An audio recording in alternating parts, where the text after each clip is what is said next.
And welcome to the Fantasy Hockey Hacks Hangout on Edmonton Sports Talk.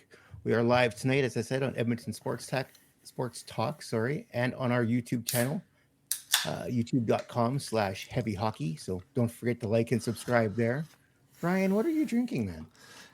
It's a Fanta. No, it's a Fresca. Sorry. Fresca. Nice. So I held it away from the mic and everything. Sorry, guys. Sorry. I wouldn't drink on there with you guys. Come on. Had you not said anything, our podcast listeners would have for sure thought that was a beer. Totally. But Absolutely. As usual, we like to hack our way through things, so it's a good start for tonight. So, what do we all got? I should probably look at the show. Sorry, notes. Bruce. I totally threw you for a loop with that, man. Oh, I know. That's okay. Now I know how to mess you up when we disagree. I'll just open a can of something. crack a Fresca, you're good Totally. to There we go. Crack anything. I can see Bruce's there goes- taste buds. They're just going. There goes. All I got's water, so That's the way to go. go. Oh, man.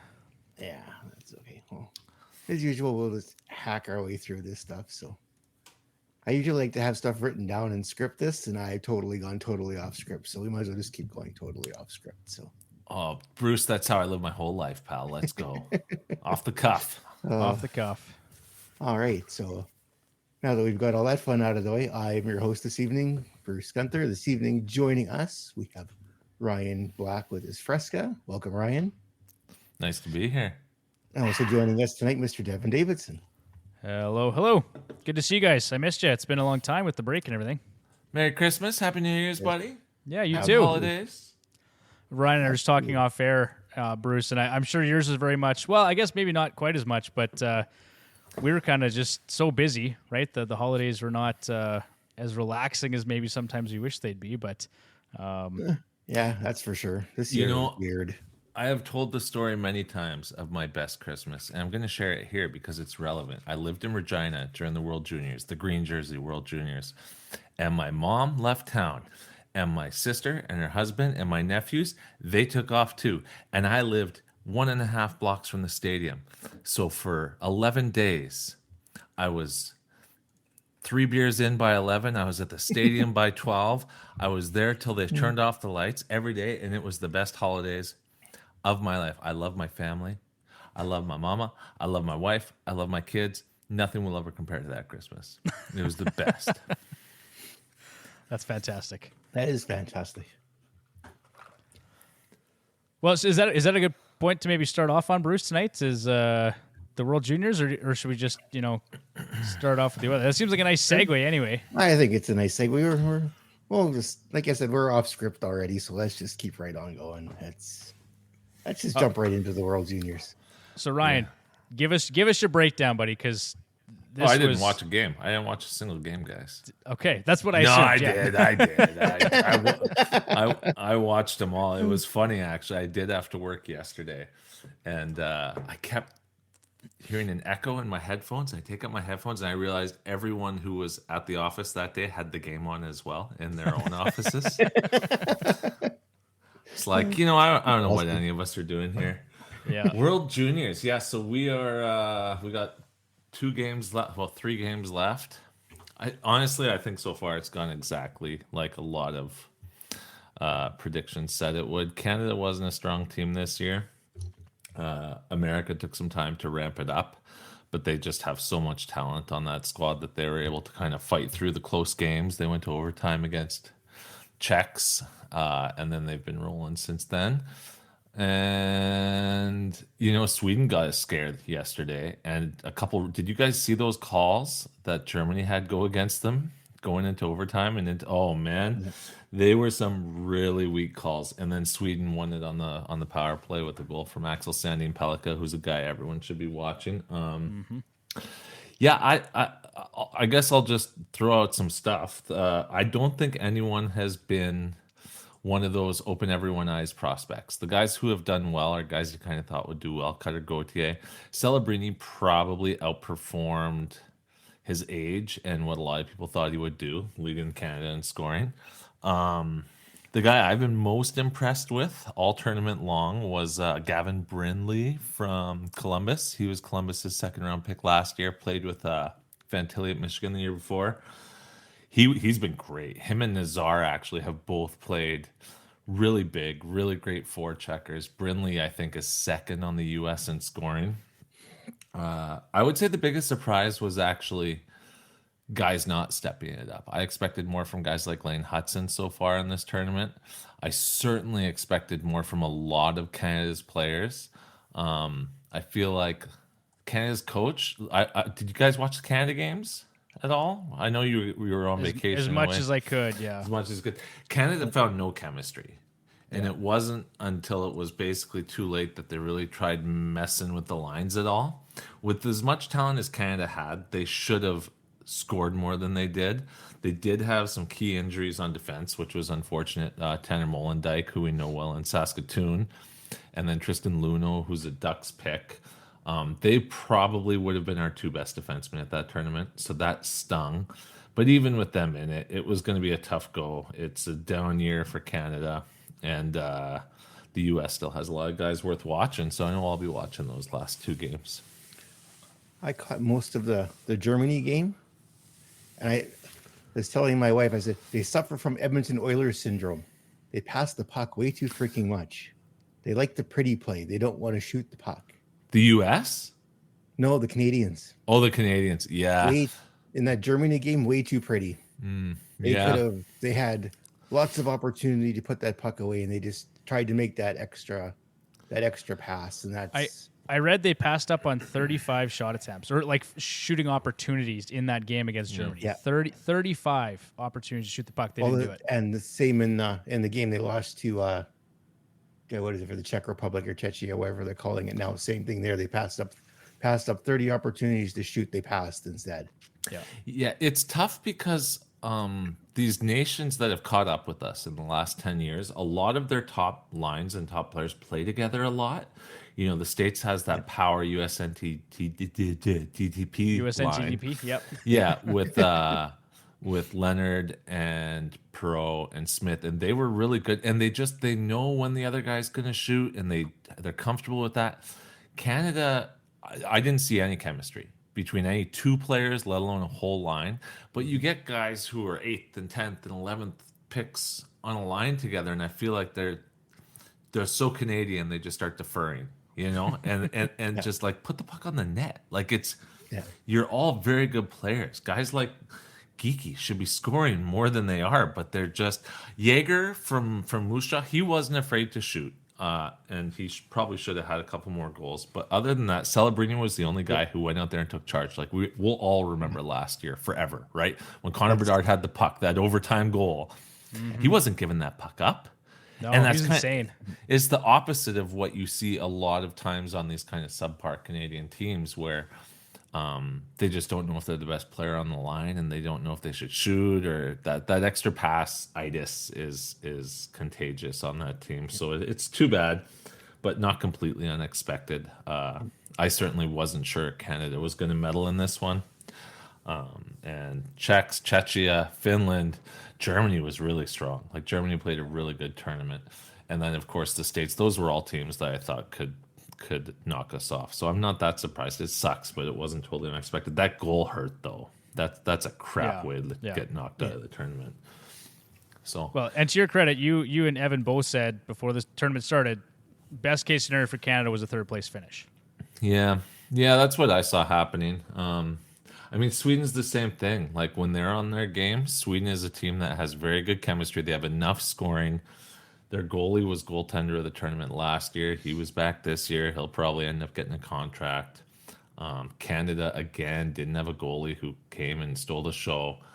And, I mean, just looking at the U.S.'s roster on paper, I didn't think gold was ever going to happen. I'll be shocked if the States doesn't win this thing. And the way the sides were set up, Canada was going to have a rough time. So it's unfortunate. I hate to see, I'm sure you guys saw some of these players are getting messages on their social, social media is just destroying these give kids. me a break, man. I don't get it. I think it's really dumb. We've been spoiled as a nation with all the medals we've won all the years and all the amazing games. It's too bad, but better luck next year. We'll see. Yeah, they're kids. Everybody should just check yourself. Honestly, it's brutal. Yeah, it's kind of easy for me to say because ultimately I try and put my Canada hat aside. Like I'm 43, I've been watching the World Juniors since I was a kid. I've had enough medals. I want to watch the teams that have the most exciting prospects on them, guys. I don't get to see all that often, so I'm actually pretty happy with who's left in the tournament right now. Most of Canada you get to see. We live in Saskatoon. I get to go see a lot of these dub guys. I've seen a lot of Jagger. I've seen a lot of Geeky. Celebrating it was nice to see. But yeah, it's unfortunate. But once you're back at work anyways, and the games are at 8 a.m., we're not missing that much. Yeah, That's no, really. Or that's what I tell myself. Excuse me. Ooh. Is that enough World Juniors? Let's see. I covered my best Christmas ever. I talked about these ones. Well, here's a quick question. What's your favorite World Juniors memory? I always like to know this about the people I discuss. Jordan Everly. Jordan Everly? Yes. Jordan Everly, Everly, like, yeah, hands Jordan down. Everly. Hands down. Like, I'll forever remember that. No Yeah, question. that's right there. I mean, the Bedard OT, I think, will stand the test of time as well, but it's too soon to say. But like, what a tournament he had! But then it's Ebbs, got to be. Yeah. For me, it's Everly. I like the Bedard one. Sorry, Bruce. I agree. Ryan, great. Like, watching that in overtime was nuts. Yeah. I just don't think I was as invested in that tournament as I was when I was watching the Jordan Everly one. So for me, it's fair. almost more of a nostalgic thing. So that'd be my opinion. But Bruce, Well, what's and your thoughts? we've all seen that replay 1,000 times, right? Tavares' magical play at the line. It's culture. At this point, it's one of those, what do they call them, the Canadian History Minutes. The heritage moment, It's got to be a heritage moment by now. So we'll give this goal some more time. You would think so. For me, sorry, go ahead. No, go ahead, Ryan. Oh, I would just throw in as an honorable mention that play where McTavish knocked it off the goal line the year before, and then Johnson went down and won it. That was pretty, like, as far as insanity goes, that might have been the craziest thing I've seen in the World Juniors, because to get that save like on the line and then 10 seconds later you go down, that was pretty wild too. Yeah. The two things that stand out for me, one was Jordan Everly back-to-back goals there. That was the big one. The other one was against Canada. So it was one of those New Year's Eve nights, Canada versus the U.S. and John Carlson. Carlson's. That one just, I can close my eyes and I can still watch the play. And I don't know why it sticks. It just sticks. That's weird. I have the exact same, and it wasn't even that important a game, but same thing. Like, I remember, like, it ruined my New Year's that year. Well, it was like, what do they call that? It's that's the word I'm looking for. Disappointing. Tradition. Was it? Well, that too, but tradition, right? The way the World Juniors always set up, it was Canada and the U.S. New Year's Eve. That was for how many years? That's how it all set up, and everyone's out partying, and I'm watching the World Junior, watching Canada versus the U.S. and kind of reminds me now. Well, sorry, I was going to say, especially when it's in Canada, Bruce, it's so much fun to watch. Like, that's for me. I always watch those games too. When they're in Canada, New Year's Eve, Canada, U.S., I want to see those games. Definitely. One thing that I like, and I didn't get a chance, I don't even know if they played each other this year, is watching Sweden and Finland go at it. That is like watching Canada and the U.S. go at it, but just a little notch higher. Those two countries just don't like each other when it comes to hockey. It's fun to watch. They did play. It was a very good game. Finland won that game. Finland won that game in a shootout. It was a very entertaining game. Sweden went up 2-0. Finland tied it, and then the third was just really, really close. Finland tied it in the last minute and a half. Nyman scored, and then overtime was. It was a great game. It was probably the best game of the tournament so far. You know, it was another great shootout game, guys. Don't put those words in the same sentence. Sorry, that's totally fair. That's a great point. You know what was another shootout game of all time? I was just going to try and switch gears here to the Edmonton Oilers because, that was a big win for them against Derek LA. Ryan. We're doing Derek Ryan. Let's do the Derek Ryan. Come on. How happy were the boys to see Derek Ryan score the game winner in the shootout? Yes, it's a shootout, but I mean, not a guy I expected to see there. And Connor and Leon both said the guy's got great hands. Not a surprise to anyone on that bench that he was tapped on the shoulder. That's a lie. I've seen clips from both of them. I've seen clips from both No, players. I know. I'm not saying they didn't say it, but I'm saying like as your fourth shooter, I think they were a little surprised. Like, Yeah, he wouldn't have been my fourth shooter on the list. I was- That's for sure. Surprised.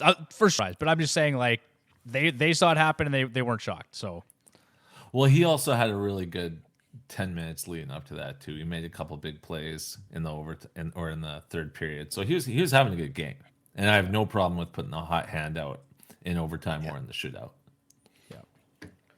So as you'd said, Bruce, they run the table in California. How big was that?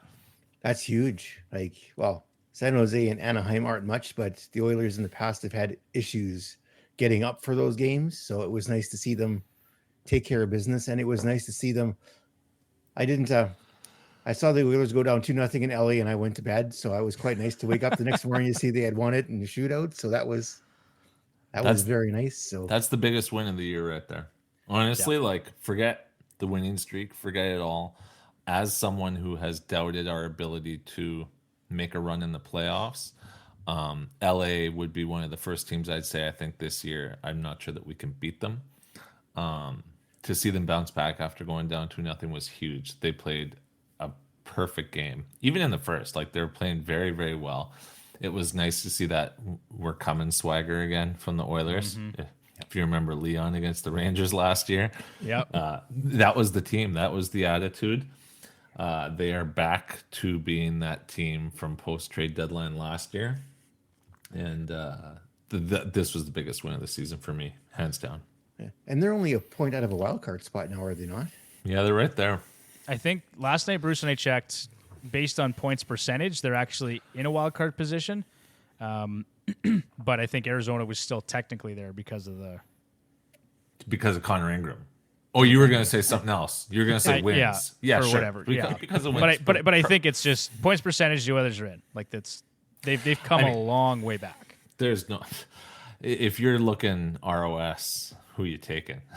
Sonar, Edmonton.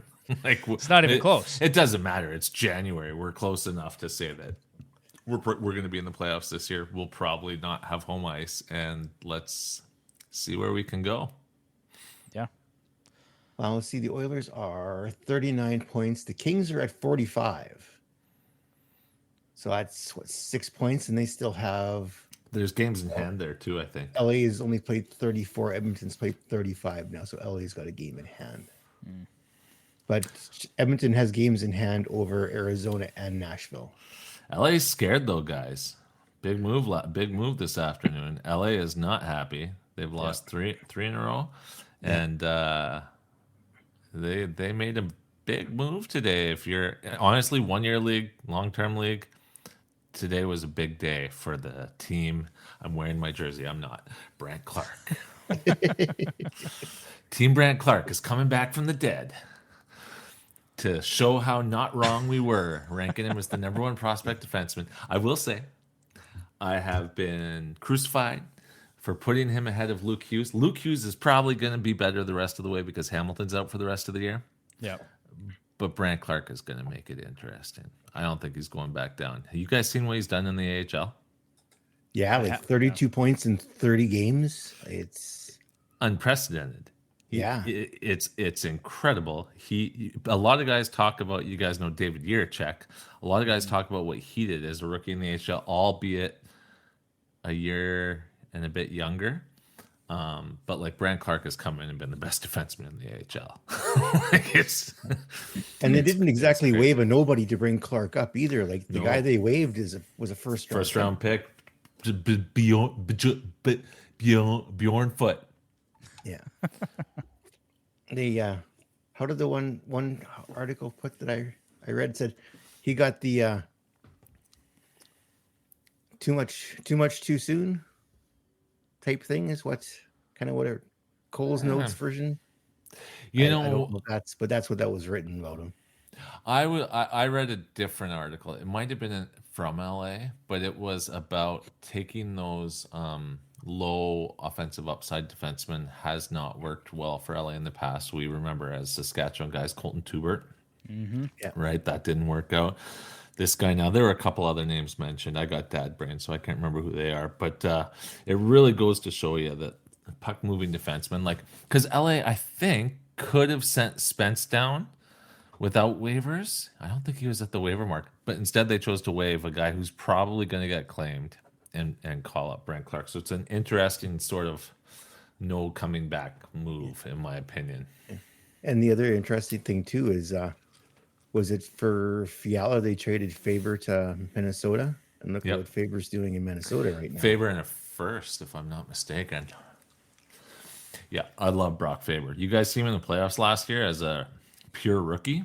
He was their best defenseman in the playoffs. Like, it was. He's still playing ridiculous minutes. Like, it's Yeah. So if you're LA, Ryan, if you're LA, do you want that trade back? LA is really deep on D. I mean, yes, you want Faber. It's too soon to say. I think LA is a cup favorite for the next couple of years, especially if Dubois ever gets his SHIT together. Gets his poop in a group. Yep. Yeah, like if he gets going, they are a 3-line threat. I mean, we've seen their D. Their D is punishing. Like, we beat them the last 2 years, and it wasn't because of their D. It was their goaltending, and the year before we went nuclear. But their D is not to blame. They have a very good D core, and they were light up front, and they're still light up front as far as prospects go. So I don't think they regret that trade yet. If they win a cup, they're fine with that trade.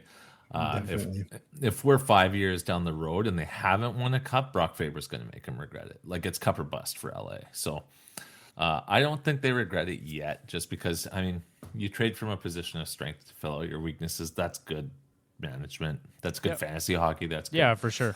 NHL hockey. I don't think they regret it, but I don't think they also saw. We knew Faber was a shutdown guy. He was a shutdown guy in college. I think, off the top of my head, I haven't looked in a while, but I think he was like 0.5, 0.6 points per game in college. Okay. To step into the NHL and do what he's doing and have the two-way upside, I think was a little bit of a surprise for a lot of people, for Brock Faber fantasy owners, for Minnesota fans. Like, who knew? So, yeah. And he's had every opportunity in Minnesota, and he's taken it. I've been chasing the guy since day one of the year, mostly because I'm in cap leagues. So as a rookie, he has a nice little cap. But Faber is unreal. He's probably the MVP of that Minnesota team so far. He's obviously not going to win any Rookie of the Year awards this year, but he's a cornerstone kind of defenseman for sure. I read right now, if you take the dead cap money that Minnesota and that has, they are 15 mil. 2/3 of their salary cap is on IR right now. Plus, with Kaprizov and Spurgeon. Yeah, Spurgeon, and then like the Gus's contract isn't that big, but it was over 50 million tied up in dead cap and IR right now. Well, yeah, because does it tell you what the number is on Parise and Sutter still? Because they're in the heaviest years 14 million total, so it's 7 and change. Yeah, 7 apiece. Like, that's I mean, the ball's on Bill Guerin to make that move. To walk in and just be like, our franchise guys are gone. The best day of our franchise is up in flames, and let's move forward. And they have. And they have an exciting future. They have a lot of young players coming. That Yurov is doing big things in the KHL. Have you guys talked about this KHL contract thing at all? No. Have you heard about this? Putin wants KHL young players signed to like 5-year deals exclusively now. He doesn't want guys leaving for the States. So nothing has happened, but the fact that he said it, it'll be really interesting to see what happens with Russian prospects as far as being drafted goes, and as far as what the next few contracts look like. Because if the next couple kids sign 5-year deals, like, we're just Demidov go next year. He was talked about as top 3 this year. Who knows what'll happen? But anyways, I digress. Minnesota's got a couple good prospects coming. They've got 15 mil coming off the cap in the next few years slowly. Mm-hmm. They'll be back. Definitely. Well, we're coming up to the break here, Bruce. Should we rip through some other stuff before we get to the break? Sure. So my question is, when did they do the transfusion to Connor McDavid to Warren Fogle? Like, he looked like I'm looking at his stat line. It's like, holy crap! Like, what happened to him? Like, did they put the wrong stick or the wrong skates on him or something? Or Ryan's not having it. Ryan's out. You want to go first? I'll just sit here and wave my hands around like a Yeah, you drunken just wave your maniac. hands. I mean, like, I'm just really happy to see Warren Fogle doing something. He's been gripping the stick really tight for like 5 seasons now, and it's good to see him putting some points together. So that's great. Definitely. He's a big body, he can skate well, and when he's putting pucks in the net, he's a valuable player. 8 points now in his last 5 games, I think. So he's getting an opportunity. The Oilers need somebody who can step up, and he's done that. So it's interesting to see. It's unexpected, right, to get some depth from Warren Fogle. Like, I mean, I don't know. Ryan, you finished waving your hands. What are your thoughts? I'm controlling my breathing. Yeah, it's a pleasant surprise for me. It's a really pleasant surprise for me. All right.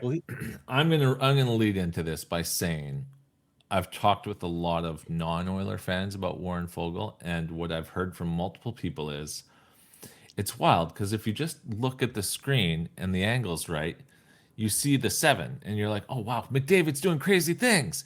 And then it comes time to finish the play and the puck goes into the corner or the puck misses the net or the puck, like Warren Fogle, when he was with Carolina, he had some memorable highlight reel goals, but the guy cannot finish.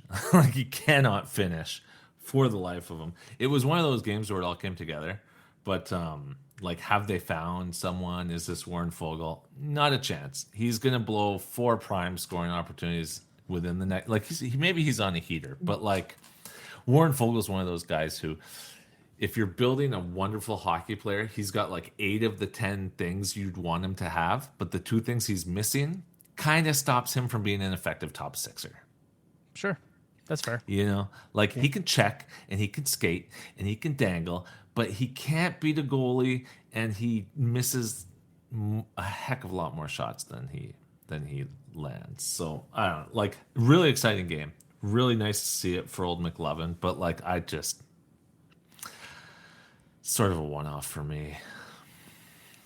But it's interesting, right? Because he's playing with Draisaitl and McLeod, which is not a line I would have put together. Are we going to talk about McLeod next? Because I could talk about McLeod all day. You got 2 minutes.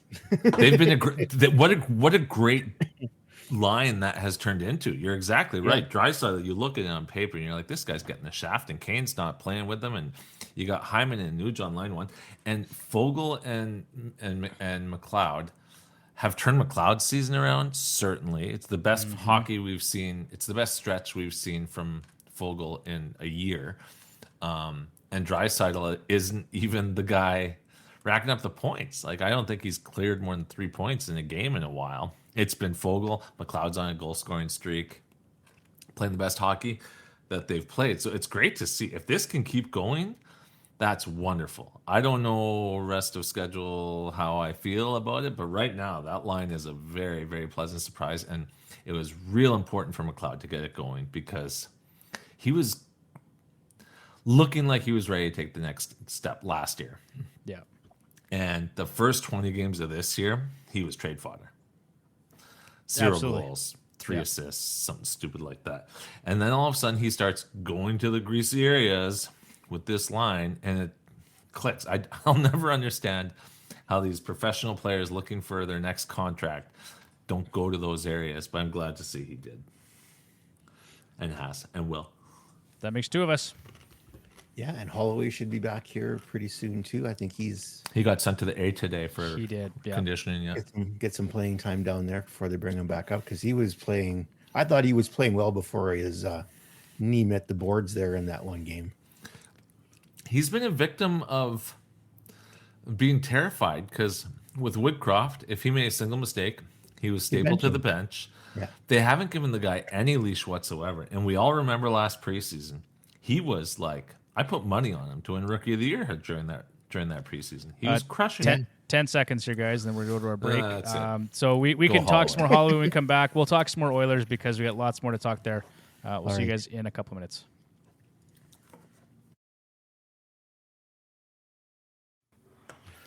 And we're back here at the Hacks Hangout on Edmonton Sports Talk. We are talking about the Edmonton Oilers because we're just hacking our way through our show notes for today. So Just continue right along with that.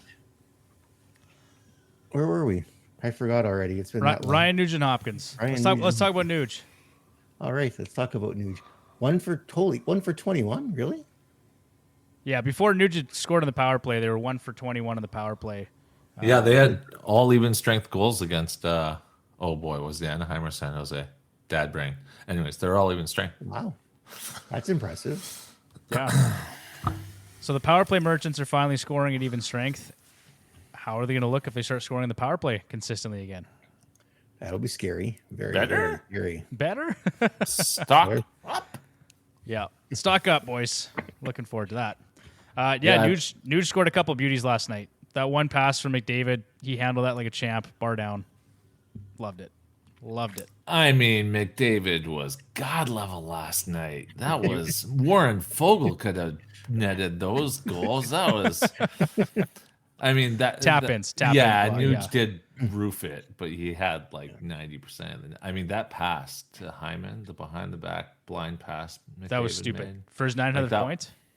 Like that's the guy just it's say what you want, and I've said some things I wanted to say. When McDavid's playing his best hockey, it is awe-inspiring. It is so we are so lucky to be able to watch this guy 82 plus games a year in Edmonton, or as Edmonton fans. And cup or not, it is, you got to remember these times, because it was pretty dark before he got here, boys. little dark. You guys remember Hope? Oh, boy, do we ever. Oh, the Omar Spinorama goal, and Jesse was it Jesse Puljar? No, what was it? Uensu. Jesse Uensu or Jesse. No, Uensu. not Uensu. The other Swede who had the same name as Puljujarvi. Jesse. Magnus Puljujarvi. Maggie. Maggie had that hat trick in the preseason that year. I was in Edmonton for that camp, and I was he might be the best of them all. And it all went away so fast. It did. It really did. So we're lucky. We're lucky to get to see talent like this. He's something else. Nuge certainly did have a game, and he is very important to that power play. I'd like to see Bouchard have a 5-point game one of these nights. I have no complaints. I'm not complaining. No I'm not complaints complaining about Bouchard. When I told everyone he was going to be a top 3 to 5 fantasy defenseman this year, I did expect more 0 games and 5 games than we've seen. Okay. He's had a lot of 1s and 2s. Yep. I expected to see more like goose eggs and like 3 to 5 point nights than we've seen so far. We haven't seen that, giant monster game from him yet. He's been incredible, but it's just I have him in every league because I bought in as a 3 to 5. The only one is in our silly, what's it called? Yahoo. The Yahoo League. I don't think I've set my line in a month.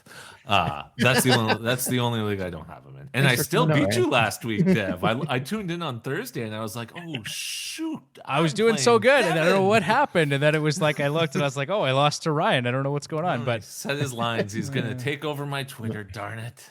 No.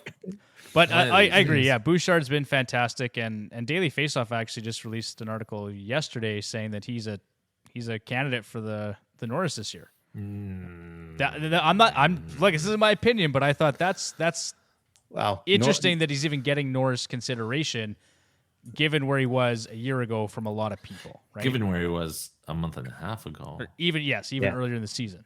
Like I get it. If he hadn't had that month and a half where he was like directly responsible for almost every minus he had, I'd agree. Quinn Hughes and Kel McCarr aside, I do think what we're seeing from him makes him a future candidate for those discussions. Like certainly Willie plays with Ekholm, and under Knobloch he has been let's say average defensively. Average defensively, when you're an 85, 90 point defenseman, there isn't a team in the league that doesn't take that. So it's great to see. I don't know that he's going above Hughes or McCarr, but top 3 to 5, all the real ones said top 3 to 5 this year. Let's see where he's at the year's end, right? I mean, I don't know. We'll see. The other one is Zach Hyman. Yeah. He leads all Yeah. players in goals since November 11th, and he's now on pace for 53 goals in the season. That would be nice. Let's That'd be hold very on. nice. You're bearing the lead here, pal. More importantly, he has as many points, last I checked, as Auston Matthews. Let's see. Matthews has 44. Is he above him? Recently, he still had the same amount of points as Matthews did. Looks like he's fallen off a little bit, but like, No, that's a big deal. Yeah, for Toronto sure. fans, man, they are just like so mad, and it's a little bit of pushback on the Jack Campbell deal. And now Samsonov is in the AHL just like Campbell, and we got Hyman for half the price Hey, of Matthews. And Can I get a little bit of credit for that? Because I didn't hear it. What'd you say? oh, Bruce, do you recall what I said about Samsonov being waived? Yeah. Yeah. So, like, I think Evan was on the show. Ryan, you weren't here. This is a couple weeks ago, and I said, guys, looking at how Martin Jones is playing right now, and you know Joseph Wall is your guy, and Samsonov, this is the end of his contract. He's a UFA at the end of the season. Why not waive him, right? Like, just keep Martin Jones playing the way he's playing, waive Samsonov, and then Evan said, why don't you try and trade him? I said, yeah, let's freaking try and trade him. But I was like, realistically, they're not going to carry taking three him? goaltenders, Who's right? taking him? And who's taking him? So I said, waive the guy. And lo and behold, here we are 2 weeks later, and it just makes me so happy. You know, I will gladly take a co-GM job in the NHL with you, Devin. I think that we've had some really good ideas on this show. I still think we should have waived Connor Brown. Between waiving Connor Brown and trading and waiving Ilya Samsonov, I think we got some could stuff here. we could GM Vegas because we got that we could do it. Vegas. Yeah, we could do this, man. Ruthless. Yes. That's a great call. They called up Hildeby, who's doing well in the AHL, and Wall. He should be back relatively soon. That's a great call on your part. Thank you, sir. And I think we didn't give Connor enough love here. I mean, we do lots, but fifth fastest all time to 900 points. And somebody actually, I think it was from Hockey Reference, with era-adjusted scoring, said he actually is third on that list. So the only for sure players, he was. right? He was like, if he didn't start the season slow, he probably would have been third. Yeah. He normally starts seasons hot. Hot. Little lull in the middle, and then he goes nuclear into the playoffs.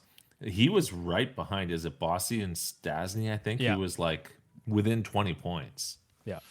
So, yeah. Forget era adjusted. Like he was one hot streak away. Wayne Gretzky, Mario Lemieux, Connor McDavid, all in the same conversation. Well, give it time. It'll just be the one guy. I just took a look at the scoring stats here. So Hyman has got 37 points. Mitch Marner has 38. And Matthews has 44. 44. Yeah, okay, there it is. Hyman was closer. They were tied last time I was talking about this. And still, I mean, who you take? Cap League. Who are you taking in a Cap League? You're taking Hyman 10 times out of 10, aren't you? Oh, absolutely. Like this year? Yeah. I mean, I don't know that I have the balls to make a trade like that in Dynasty, but... Well, and I think that line, so the Oilers' first line with Hyman, McDavid, and Nuge is if not the best line in the league, it's the second best line, right? Like it's the right best there by a lot. I saw the stat you're talking about. I can't remember if it was Corsi or somebody. just, I chances, can't remember but the source, they were head and shoulders above higher everybody than else. anyone else. Yeah, it's crazy. ridiculous. Yeah, you can't break them up. Poor Leon. Remember when it was Leon and Connor? Poor Leon owners. Leon's still doing just fine. I mean, Bruce, any complaints about Draisaitl in fantasy? Not really. No, he's been doing all right. Hyman's only 1 point behind Draisaitl, though. Draisaitl has got 30. Where did I see him here? He has got. Oh, sorry, he's got 42 points. Sorry, so he's got a small lead on Hyman, but still 42 points in 35 games. You can't complain about that. Like no, and he absolutely he's gotten going too. That snipe is that snipe the other night from the goal line was a shot he's been missing for 2/3 of the year so far. So it's nice to see, and he knew it. Right, like you were watching him play, and he was just like, "What happened?" And now he's back. He's not looking at his stick anymore. So I'd expect his point per game to keep going. Well, he absolutely rifled that shot from the top of the circle. That pass from McDavid, like just that was ripped stupid. it. Yeah. Yeah, that's the Leon we're used to seeing, right? He scores a couple goals that only a couple guys in the league can score, and he ends up at 120 points because of it. That's the difference between 100-point Leon and 120 is he gets those, a little bit of McDavid bump and then a couple of those shots where it's like you have no business scoring on. Like that goal line shot was, how many guys in the league can make that shot? And Darnell Nurse made that pass? You're telling me Darnell Nurse made that pass? That, boys, I am not being the least bit sarcastic when I say that was a $9.25 million pass. That was It sure was.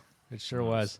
He's getting closer to earning that contract. He is not, but it was a very nice pass. And how many guys, Ryan, can put the net back on before they score the goal from that point?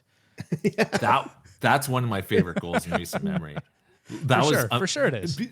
Like where he put that shot afterwards too. Yep. There was Unreal. There was a slant the size of a puck, and he's like, "Well, I put the net on. I may as well put the puck in the little puck-sized hole right there." It was like that was Leah. I think you and I have had this discussion. Yeah. But like I go back and forth on who my favorite player is. Absolutely. All the time. When Leon's got that big swing and stick energy, he is just like, he is so fun to watch, and his attitude is great. When he's pissy, it is like, look out. He's putting the team on his back. Yeah, he's so fun to watch. When and in the playoffs, he's a different animal. He's a monster, right? Like nothing against McDavid. Obviously, I love McDavid, but you watch what Draisaitl's done in a couple playoff runs, and it's phenomenal. He puts a team on his back. It's crazy.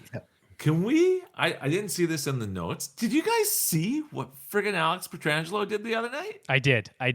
What an absolute tool. I am never.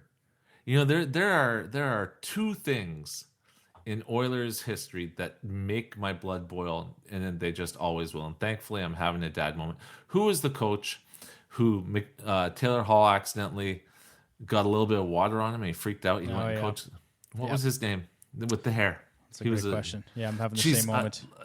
I hate him so much. Like every time we play Anaheim and they'd show, it's driving me nuts. Bruce Eakins, Dallas Eakins. Yes, Dallas Eakins. Dallas Eakins. The Swarm, like Dallas Eakins, just he just pisses me off. He makes me so angry, and a lot of it came from that Hall slammed a water bottle and a little bit of water got on Eakins. And he got in Hall's face, and I was just like, "What is your?" Anyways, I hate Dallas Eakins and that slash on Alex Pietrangelo or on Leon Draisaitl, and the subsequent 1-game suspension to him and Nurse will. I'll be on my deathbed and I will be protesting that nonsense because it and then he does it again and again. Like he didn't get suspended. I didn't even see a fine. Like absolutely brutal. Over the head slash. Like what are we doing here? Yeah. Obviously, Pietrangelo's got some incriminating photos of somebody, George Peros or otherwise, at the Department of Player Safety. George Peros is a walking incriminating photo of himself. Have you seen that caveman? I'm so sick of that guy. Oh, boy. Speaking of suspensions, we should probably talk about what went on with Jason Zucker and Nick Cousins, because that pissed me off too. Nick Cousins has to be one of the dirtiest buggers in the NHL. And so, if you saw the play, Bruce, I can't remember who he hit. Basically rammed the guy's head into the board, in the dasher. Jason Zucker comes over, hits him. And he hit him from behind, and he bounced off the boards. But honestly, it wasn't that bad. He probably deserved worse for the play that he had just done.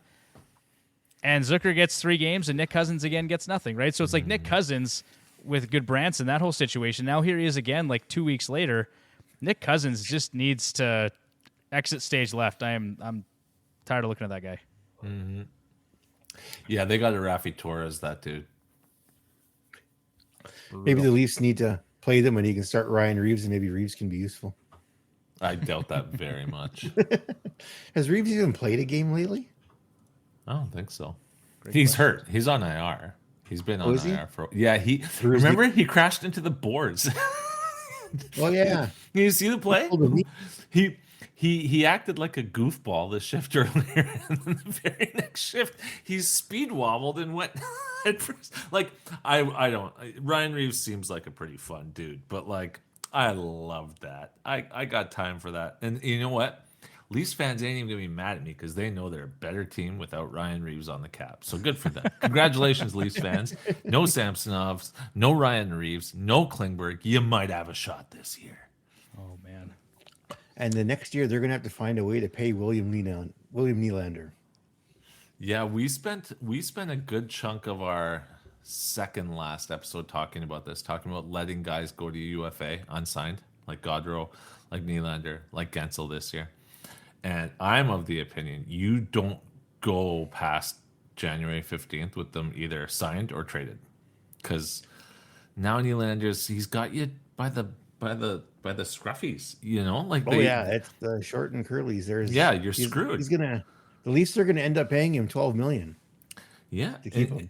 And the thing is, and you see it, I don't have any figures in front of me. I have my brain, which is slowly laying me down in old age.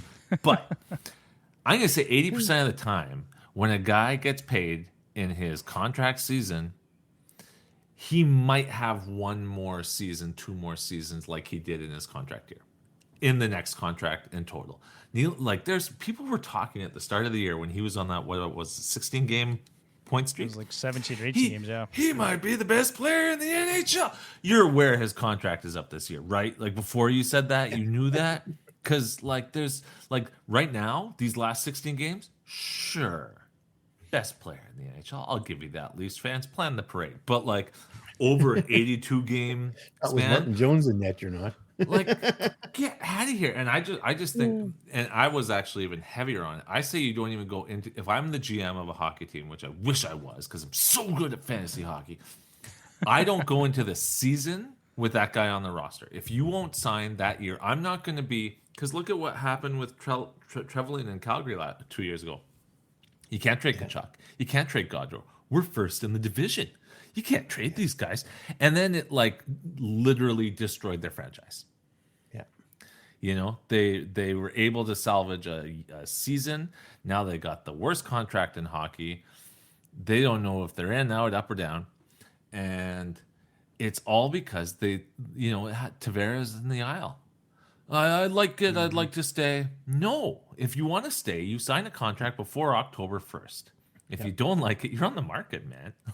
It's end of story. Because as the GM, you're the one who's going to be eating it for the next 4 months. No one else. It's you. Can't trade him. The number you're going to re-sign him at is going to be too high. You're losing. Unless you win a Stanley Cup that year, you're losing. Mm-hmm. So, anyways, I think it's ridiculous. Gensel now, what's Dubas going to do with Gensel? Gensel gets signed. I'm pretty confident Gensel gets signed. Why isn't he signed already? That's a great question, but I'm quite confident he gets signed. Nylander, for $12 million, Bruce, I'm letting him walk all day and twice on Sunday. You look at outside the last couple of years, he was there for a couple of weeks. He's gone for a couple of weeks. He was there for a couple of weeks. Yeah. Gone for a couple of weeks. Probably their best playoff performer, though, consistently. Absolutely. In the playoffs, that's not saying much. And that's, yeah. That's 6 games a year, fellas. That's not nothing. Okay. I am going to disagree. He's not wrong, though. I am going to disagree, though. I don't think you can let Willie Nylander walk. And much like before the pandemic, so we'll say 4 or 5 years ago, $12 million today is $9 million in 2 or 3 years. The cap's going up. I don't think you can let a guy like Nylander just walk over $2 million. You can't pay him that with the roster they have currently, right? How can you afford to pay Nylander 12 and Matthews and Marner and? Well, you take a year off. You have a down year. They've actually got some money next year. I don't. Brody's done. Yeah, they've got some. Durzi and Domi's contracts expire. That's 5. Klingberg's gone. Samsonov's gone. There's $13 million right there. So yeah, plus Nylander's current 6.7 or something. Yeah. So I don't think you can let him walk, but you have hurt your team to the tune of $2 to $3 million by not agreeing to the 9.5 that was rumored early on, and they should have. They should have signed again 9.5 in the summer last year. The cap's going up 15-20 mil in the next few years. It is. Well, they've paid back the escrow. The cap is going up. Have you seen Alan? Do you guys follow Alan Walsh on Twitter? The like super Yeah. famous. Oh, yeah. Okay. You see when he talks about what the NFL and MLB and NBA caps have done in the last 6 years, and the NHL is just a flat line. Like it has to go up because it's a joke. The owners have so devastatingly won this CBA that when the next CBA comes, and now that the escrow's gone, the players are going to get paid more. So I don't think you're letting these guys walk if you know what's good for you. But it might cause a year of maybe they're not quite as good next year as they were this year. But like, I don't know. You can't let them walk. I'd sooner, trade someone else, keep Nylander, because you get nothing if Nylander walks. You keep Nylander, you trade whatever, Marner, Matthews, any of them. At least you're getting assets. Yeah, you have to manage your assets. I understand that, but I would not pay him $12 million. I don't think he's that player. But I agree. I completely agree. What's your leverage, Devin? You and I are co-GM of this team. What's our leverage? We go. He says, "I want 12, and then I'll stay." And we say, "We don't want to pay you 12." He goes, "Okay, I can sign with any team starting on the 1st, right?" And we go, right. That's a good point. That's a good. No, I don't know. Don't you love Toronto? Don't you love the media here? Oh yeah, no, that's a hard pass. Our tax rates are amazing. What's a Tampa or a Dallas? Like no, he's going to South Beach or he's going to Texas. Yeah, that's exactly. You're Willy Wonka at that point, man. You get nothing. You get zero, zilch. Do not pass go. Yeah, they're screwed. They're screwed because they went into the season in this position. They put themselves in this position. It's stupid. And if I ever get my dream job as a GM, I'm available to any NHL owners listening. None of my players that are part of my core are going into the season with UFA status pending. It's just not happening. It's not. There you go. Bruce, we're going to come up to our break here again in a couple minutes. So I'm thinking maybe, is there anything else we want to talk about around the league? The one thing that stuck out to me here is the Cam Talbot numbers. Yeah, so I was taking a look at some 0G options because my goaltending's a little thin on my two teams. So I was looking at that. And so Cam Talbot's numbers. So as of last night, he had the second best goals against average in the NHL based on 15 games played at 2.10. The fourth best save percentage at 924. So I looked up his average Yahoo ADP, 169. Nice. Like that's he's this year's Linus Ullmark. That's fantastic value. And Bruce, did we not talk about this in the preseason and in the summertime? Well, you were all over it, and I'm like, there's no bloody way he's going to be that good. I thought you were on board with me. I was all team Talbot. Okay, you too, right? Yeah, it was you and me. Yeah, we were having this discussion just before you left. A chance that Talbot. Yeah, so hey, co-GMs right here. Yeah, we knew. I will say I don't. Just because both you and I were on the same page with Talbot, I got 100%. Torched for saying that might be one of the best value signings of the summer, and everyone said, "Did you see what he did in Minnesota and Ottawa?" Yeah, but you seen what LA did for Korpisalo? Yep, Korpisalo shouldn't be getting paid what he's getting paid out in Ottawa. I will say, I think that because you and I, 66% of this panel, did see Talbot coming, I take Ingram or Daccord as being the biggest surprise this year. Those guys came out of that's fair. Nowhere. Like, yeah, it was Talbot and Copley. So you knew Talbot was going to start in LA, and you knew LA was going to be good. And like some idiots were drafting Phoenix Copley. I don't know what the heck. I agree with you 100%. I want some of that weed. But no one drafted Connor Ingram, and no one drafted Joey Daccord. And these guys are both. So Daccord is 6th in save percentage. Ingram's 11th, but he's like 0.14 behind 6th. Like he's right, and he plays for Arizona. You guys, they're not good. No, not at all. It's not a good hockey team. He's the only reason why they're good. And shutouts. I think Ingram. Oh, there it is. Connor Ingram leads the league in shutouts. That's crazy. That's honestly just crazy. A stupid stat. Like you know who's tied for second. Or tied for third is our boy, Stuart Skinner, and then the guy who personally helped me for the first 5 weeks, Jonas Johansson, is right there too. So not a lot of shutouts this year, first of all. Wow. But Ingram's first, so yeah, nuts. But if you would ask me at the start of the season who is more likely to be the starting goaltender for their team, Joey Daccord or Connor Ingram, I would have said Joey Daccord based on the fact that Grubauer has struggled that's fair. the last couple seasons, right? And then you've got Chris Drieger there, and really, what's he done, right? So Jones was the one that held Seattle in place last year until Grubauer was figuring stuff out. He didn't figure anything out. What did he figure out? What his paycheck was worth if he just sat on the bench? Oh, he was okay. He was very good in the briefly. playoffs. Yeah, very briefly in the playoffs. He did against the Avs. He found his game, but that was a revenge tour. That was like predictably motivated. So before we get, because Bruce get about 3 minutes here, we'll go to our break. We'll come back. We'll do hot and not. One thing I wanted to mention that's not in this upcoming segment here is Jonathan Drouin, and I don't know if you guys have been paying attention. I certainly was not over the holidays, but Alan Walsh, credit where credit's due, 10 points in 10 games for Jonathan Drouin, and he's been playing massive minutes, over 21 and a half minutes last night. Holy crap. For the Avs. So I went and swiped him in a couple leagues, Bruce, which I'm sure will be to your chagrin, but filling out my roster, buddy.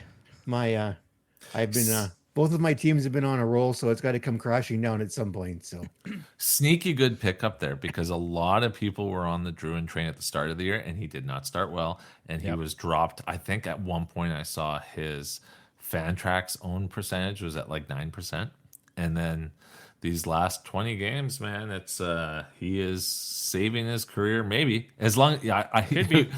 If he's not with the Avs next year, who's signing that guy though? Like, do you trust him to play outside of Colorado? No, I think he has to prove it for at least another season in Colorado, and I think they'll be willing to give him a chance if he can maintain this for the rest of the season, right? Well, he'll sign for another mill. His roster spot could be Arturi Letkinen is practicing now in full with the Avalanche, so that could be very short-lived. Well, and have you guys talked about Nikolai Kovalenko at all on this show? No. Ooh. You got a minute and a half. Yeah. I need more time. Nikolai Kovalenko, his contract in the KHL ends this year. He's 24. He's like I'm going to say a Tyler Bertuzzi type on Boston. Okay. He is going to come over as soon as the KHL season is over, and he will probably also push for a top 6 spot in Colorado. Maybe he starts on line 3, but he's legit. He is a power forward. He is big. He hits. He scores. Goes to the nets. Goes to all the grease areas. He's going to be, for all you Hacks listeners out there, keep an eye out. He'll probably hit North America in March. Worth a snag. Like, this guy's going to be worth a snag because Colorado doesn't have a full top 6 unless Drouin's going to hold that spot. But Kovalenko is worth looking at. So Drouin's got some competition coming for sure. But for now, nice pickup. Nice pickup, Bruce. Way to win that Yahoo League, man. Like, we're all just so impressed. I'm not good. I'm not going to win. My team's not that good. My team's not that good. It looks pretty for right now, but it's a house of cards that's coming down at some point. So to your point, Ryan, it was I think 4% in ESPN and 8% in Yahoo. The percentage of ownership for Drouin. Yeah. So nice. But with that, guys, we're gonna run a break here, and we will be back in a couple of minutes.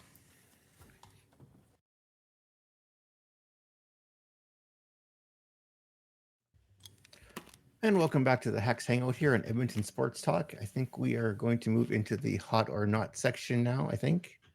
We've kind of splashed our way through the notes up into this point. So, and the first guy on the hot list, we've already chatted a little bit about him tonight. But hey, he managed to shut out the Golden Knights here in the Winter Classic 3-0. So let's give some more love to Mr. Joey Daccord. I was quite happy to see that. I was rostering him. I think I picked him up maybe the day before, not realizing he'd been quite as hot as he had been, and.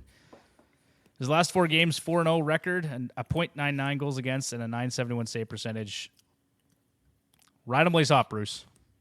Yeah, I picked him up just before. Well, I needed a third goalie because I was rostering one of Detroit's goalies, and they all got hurt except for Reimer, and Reimer's terrible. So I needed another goalie, and I saw Daccord 1 or 2 games, so I figured, well, I'll pick him up and see how long he lasts, and then.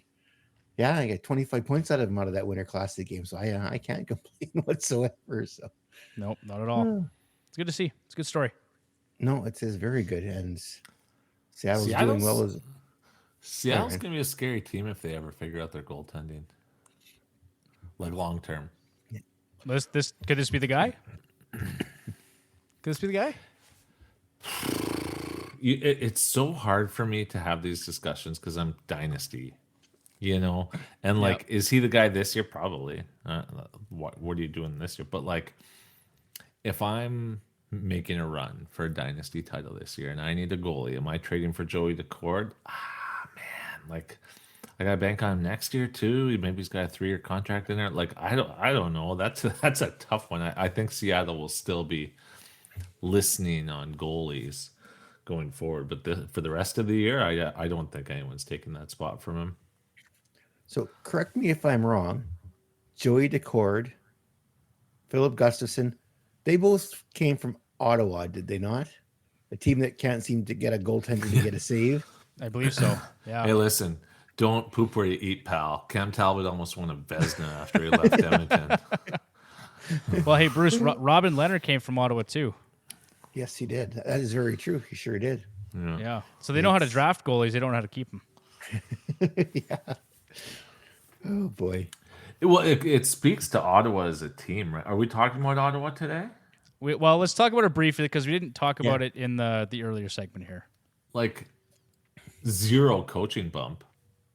That's weird. Didn't even last 2 periods. Well, it did. Yeah, I think it lasted 2 periods. It didn't last 3. Yeah, they were up 3-0, and then they totally crapped the bed and lost 4-3 in the first game. So. Yeah, and the next day I think they went up 2-0 again. That team, honestly, like, going into the year, I might be repeating myself. Going into the year, everyone said one of Detroit, Buffalo, and Ottawa, one or more of them is going to push for a playoff spot this year. Mm-hmm. And Detroit is pushing for a playoff spot. They have not been good since Patrick Kane came in. It's not his fault, but Buffalo and Ottawa have just regressed massively. And like, you look at those rosters, whether you're NHL or fantasy, both those rosters have a lot of guys who I got time for. And but as a team, they just can't. Like, they lost 6-3, I think is what the final was last night against Vancouver, but they were down 5-0 early. Like, it was like 5-0 after the first, or 4-0 after the first. Forsberg didn't even work up a sweat, and he got pulled. Yeah, like they just, like, they can't defend. And Tim Stützle, like, what the heck is going on there? And Brady Tkachuk, like, Giroux's the only guy doing what you'd expect him to do. And I would argue Batherson has been money for the last like month or so. Yeah. But and I really like Jake Sanderson, but as a team, like, just nothing, no cohesiveness, can't defend. So I'm not surprised that goalies leave Ottawa and do better, because they're probably, like, they get better rest, their back hurts less, they don't have to deal with Canadian media anymore. Like, here's a potential tweak to the 0G strategy going forward. 0G plus whoever left Ottawa last. I like it. I know I take a look in our ESPN league. All the goalies I drafted this year are available on the waiver wire. That's how bad Nice. that was my 0G this year. I drafted Korpisalo and I drafted Kemper, and they are both available on the waiver wire right now because they're both terrible. Bruce, Terrible. one of these days, you and I are going to have a conversation about this new upstart software called Fantrax. Because it sounds to me like you're exclusively Yahoo and ESPN, and just I'm like the dude over here. It cannot abide. It cannot. We gotta move you over, pal. I'm in. I'm all for it. All right, We'll take a look. I do like Fantrax. I will say, Ryan, like, for as much as you've ribbed me about Yahoo and ESPN and everything else, there's a lot of cool things that Fantrax has going. Fantrax has it all. It's got. I mean, I've been on in cap leagues. There isn't another option that works as well as Fantrax does, and I'm not here to pump their tires, but also, like, I won't. Your league, the listeners' league, is the first non-Fantrax league I've done in probably 5 years, and I hate it. But he's on board because he loves the hacks. So No, because I get to take over your Twitter when I beat you. I don't even have to win the league. I just have to beat you, and that's in the bag. yeah, right now I haven't even really been paying attention. So let's move on. It's a tough Yeah, what do we got going on here for the rest of our hot and not segment, Bruce? All right, the next guy on the list for hot is Mr. Auston Matthews. Just scored the winner 5 minutes ago in overtime. Hey, they actually won. They beat the Ducks 2-1. Oh, that was if anything, that was a game. It's a game where it's like that. It's one of those trap games. It's a trap game. They'd started their backup. It was oh wow, my brain just Dostal, who I really like as a future goaltender, but they started Dostal. Half the Ducks lineups got the flu. Yeah, and they only lost, and they only beat them 2-1. Yeah, Anaheim got a point out of that one. I would have got some points too if Matthews got the game-winning goal because I got Matthews in the Yahoo League. Jeez, Bruce. It's the Fantasy Hacks show, plural, not the Fantasy Bruce show. That's a different show, and it's rated PG-18, you know? I for the first time in a long time, my ESPN team and my Yahoo team are both winning. That never happens. It's usually one or the other or never. So I got to ride the hot streak while I can because, like I said, at some point, it's all going for crap. So I got to ride this out while I can. Yeah, Bruce isn't sure what to do with himself. Bruce, I look at my roster and it's like I should make some changes. Like, no, you're winning. Don't make any changes. That's right. Usually this time of year, you're playing possum this time of year. Bruce, either of these leagues for money?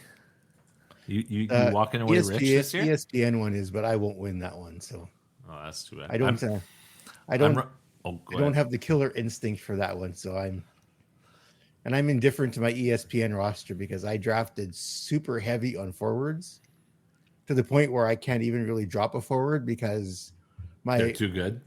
My worst forward is when I drafted my last pick of the draft was Mark Stone.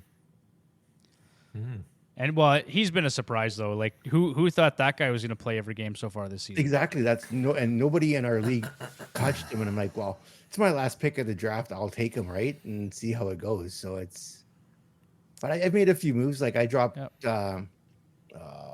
what's his name there from Arizona, Schmaltz, because he decided to quit playing hockey. I picked up his line mate Michelli. He's doing better right now. Michelli is a player. I like that guy a lot. So I dropped Schmaltz from Michelli, and I forget who else I picked up. But like my forward on ESPN is stacked. My defense sucks. My goaltending is terrible. So there's no way unless I can find a good 0G option going into the playoffs, I have zero chance of winning. Zero. It'll be tough because the goaltending points matter in that league. Yeah, I'm gonna have to do some heavy streaming if it comes to that. But we'll see. It's always fun. Totally fun. I'm 2 for 4. I'm rebuilding in 2 leagues, and the other 2 I'm in first place. So, and nice. the 2 I'm in first place tally, I think it's like $1,900 if I win in both. I've done it once before, so I'm all in this year. I'm harassing guys, friends of mine. I'm texting them like 3 times a day. I'm like, let's go. Dude, I'm in last place. I don't care. Yeah, I can help you. I got draft picks. Let's go. You don't need Sidney Crosby. Yeah. You want to keep Sidney Crosby? No, you don't want to keep Sidney Crosby. Give me Crosby. Yeah, who wants to keep Sidney Crosby? Yeah. And Yahoo, there's no way I'm going to be able to keep up to Jordan and oh my God, I forgot his whoever the manager of Tafolisis. That Tofolis guy, man. I can't keep up to the two of them. They will be my undoing. I know it's a listeners league, so he might be listening. Tofolis, stop sending me trade offers. Stop it. They're ridiculous. Every now and then from them. They're ridiculous, and I'm mostly offended. Who is that? I'm trying to figure that out. Yeah, I don't know. I think I messaged you. Oh, you know what? Yeah, so Tofoliosis. That's it. He's a guy that I've actually never met him, but he listens to the podcast. We were chatting on Instagram, I think, or Twitter, and we were looking for some people, and he joined up. But he's hardcore. Like he plays in a lot of leagues. He's right in there. So it's great to have him join the league. Makes it more competitive. Jordan, of course, he sent me another trade today. Canceled it. Like he's all over the place with trades. It's hilarious. But we love Jordan. Regular listener to the show. Who else in here? Like we got Craig from 5 Hole. I should take back what I said to full assist. I respect trying to take noobs on trades, but like I think after discovering you couldn't block trades on Yahoo, I messaged him back and I said, please stop or make your offers better, please. I don't need this at 2:00 in the afternoon where I'm like, oh, who do you think I am? That's fair. Bruce, Sean Durzi. Yeah, so Durzi's 7 points here, a goal and 6 assists in his last 4 games for the Coyotes. So that's good for them. So he is playing just under 23 minutes tonight and just over 3 minutes a night on the power play, which means they get some power play time.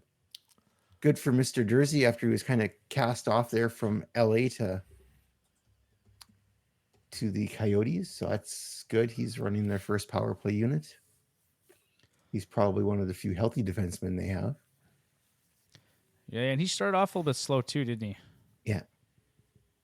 Had some stretches, but that's good. That's good to see. Starting to heat up again. So, yeah, it's nice. The next guy on the list, I just updated the numbers. I didn't even delete any of the description because Sharangovich has just been. He's been a point per game now for the past 10 games. He's looked really good. Yeah, and it's still. Like I said, well, when I recorded on Sunday, they're like, how he's up to 35% in Yahoo now, and it's like I can't believe he's still that low. Yeah, it's a shame. I don't know if people are ready to buy into Calgary yet.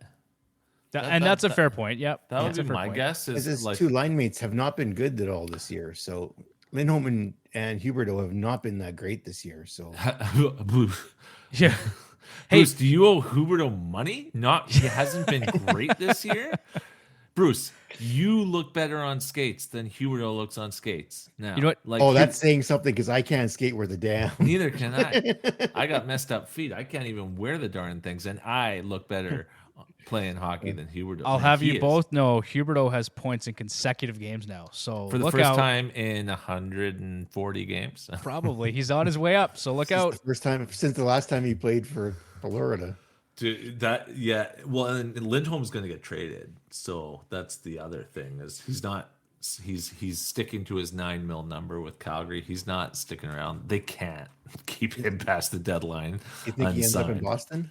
I think he ends up in, I want to say Colorado. Joe Sakic is a guy who goes out and makes those deals.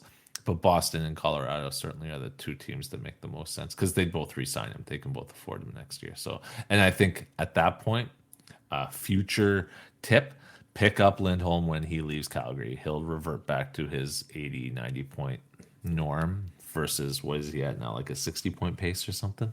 Or pick him up now and buy low, right? I mean, it's for sure. Yeah, when he moves, he'll be good. But I get it. I think that Sharangovich is a player. He's driving that line right now. But basically that line. Yeah, once you look at a team and see they're going down, it's hard to pick up like question marks from that team. I find. You're like, do you count plus minus in the league because Calgary is losing games and. So I kind of get it. He should be higher than 35%. I'm just saying I understand why some guys kind of shy away from him because also who's watching Calgary now? I know a bunch of Calgary fans who aren't watching Calgary. I don't blame them. The ugly jerseys, they're a bad team. They've never won anything in their darn lives except for that one fluke year. And they're just unlikable. It's an unlikable franchise. Their barn sucks. Their barn is trash. I could keep going. But let's not. Let's talk about Patrick Kane. Let's talk about Patrick Kane. Devin likes talking about Patrick Kane, so we'll let Devin talk about him. Oh, I love Patrick Kane. And he's finally playing like the Patrick Kane from 2013, 2015, or as close as he's ever going to get again. He's not a spring chicken anymore, but he looks good. 13 points, 6 goals in 13 games. For those of us, not myself personally, but for Tyler and for some of our listeners who snagged him off the waiver wire and stashed him early. This is, returns at this point in the season. Underlying numbers look good. Underlying numbers, production has been boosted by luck. So I'm looking at the shooting percentage at 13.5%. which is well above his 3-year average, and it's his best since 2015, 2016. So there's some things that, What about he had 92 points like 3 years ago?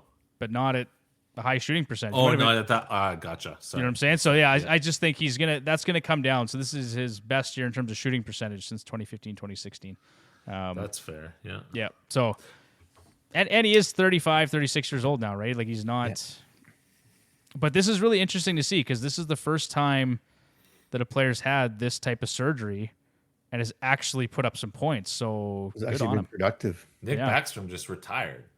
Yeah. Yeah. It's crazy. Like for all intents and purposes. Yeah. And I'll say this, to say he's finally putting up points is like, I actually didn't think he'd be at. I thought he could reach this point per game level, but it wouldn't be for a month or two because he's missed so much time and with such a major surgery. I am shocked that he's doing what he's doing and looks as good as he is. It's a testament to that guy's desire to keep playing and be Patrick Kane again. Because he looks good. But the team is like something like 3-7 since he joined.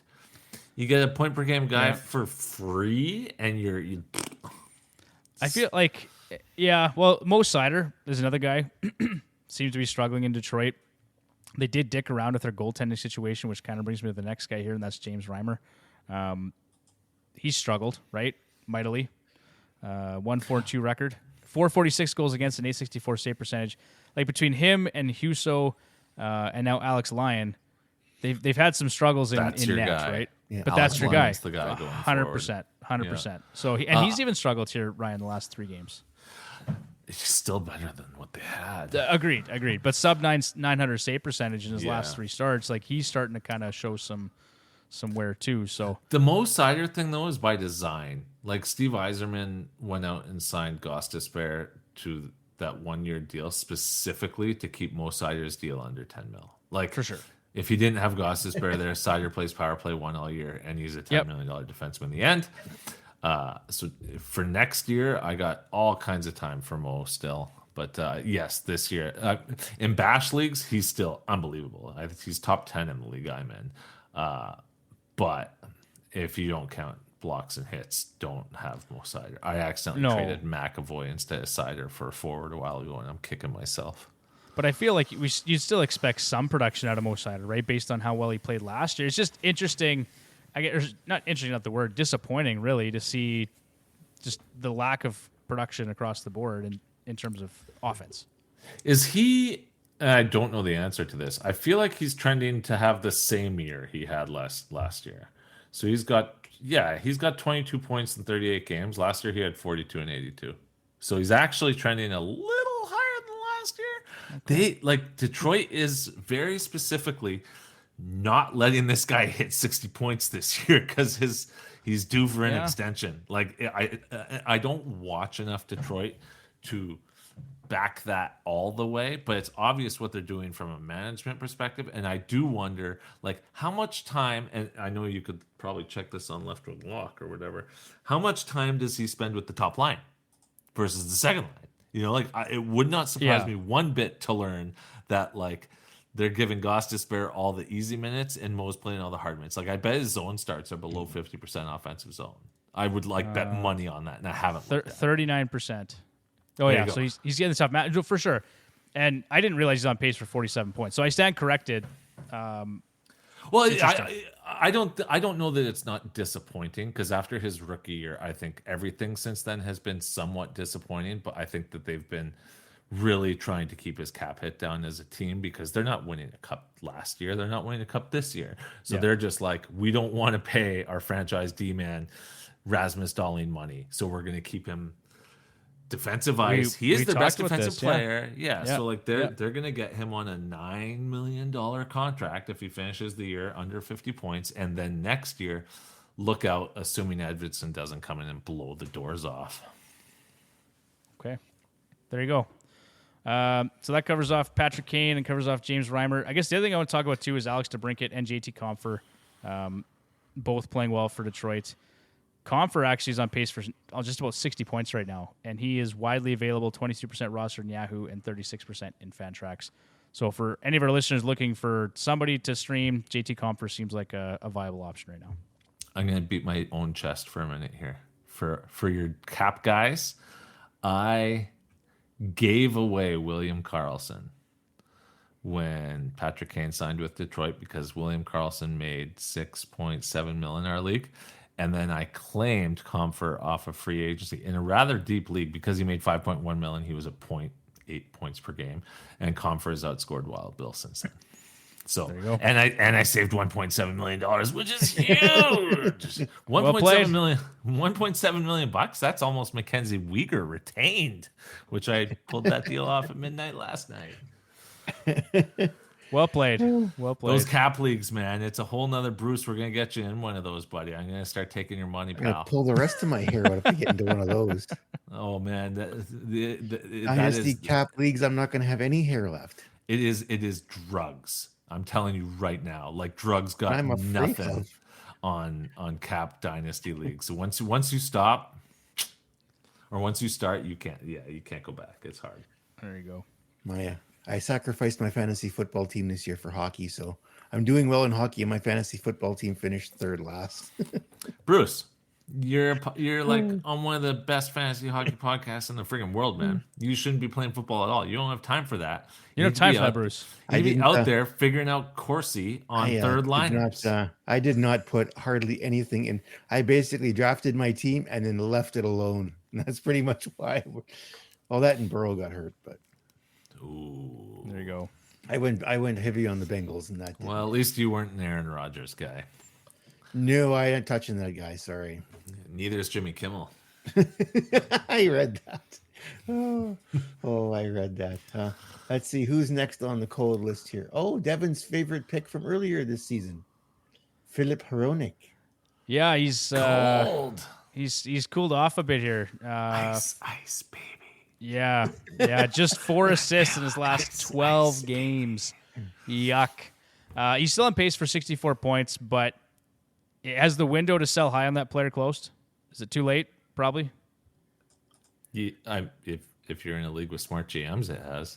Yeah, it's unfortunate. I mean, and maybe the window wasn't really that big to begin with because he was outperforming what we'd expect. But The whole Vancouver team was. I think if you were smart, you sold on everyone but Demko weeks ago, because even though Elias Pettersson's going to hit 100 and Quinn Hughes is going to be a Norris nominee and Honzik is going to hit, or Hronik is going to hit 60 probably, all of their stats screamed like Kuzmenko-like regression for the whole team.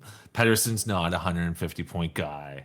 Yeah. You know, like Demko's the only guy who, based on the first month, could do that for the rest of the year. And the rest of them, it was going to come down. Are you telling me Brock Besser's not going to score 50 this year? Brock Besser. Come on.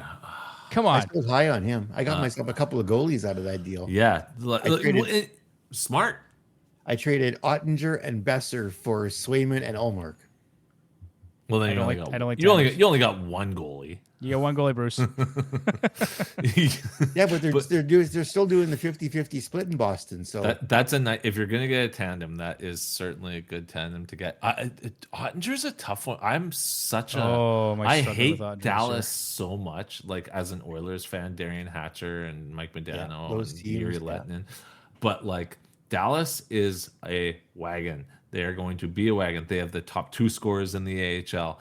They are deep right now. They have nowhere to put these top 2 scorers in the AHL. Ottinger, remember that Calgary series? Like, come on. Like, yeah. Dallas is a team I'm buying on. Like, unequivocally, I'm buying on anyone that's for sale on Dallas. I'm selling on Vancouver.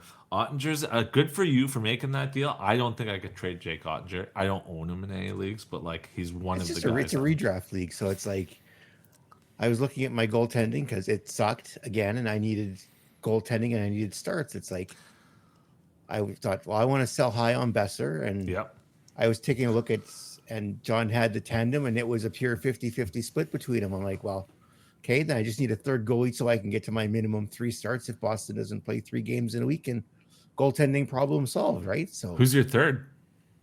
Daccord right now. Bruce, that horseshoe has got to be uncomfortable to sit on for an hour. You've been sitting on that thing for an hour and 27 minutes, man. Good for you. So, a savvy GM, and also, comfortable when he shouldn't be. As I mentioned a few podcasts ago, I've been very fortunate because I was my draft strategy was very unorthodox this year for my teams, and I was not comfortable with either one of them. And so far, it's working. So That's fun, man. we'll ride it till it dies.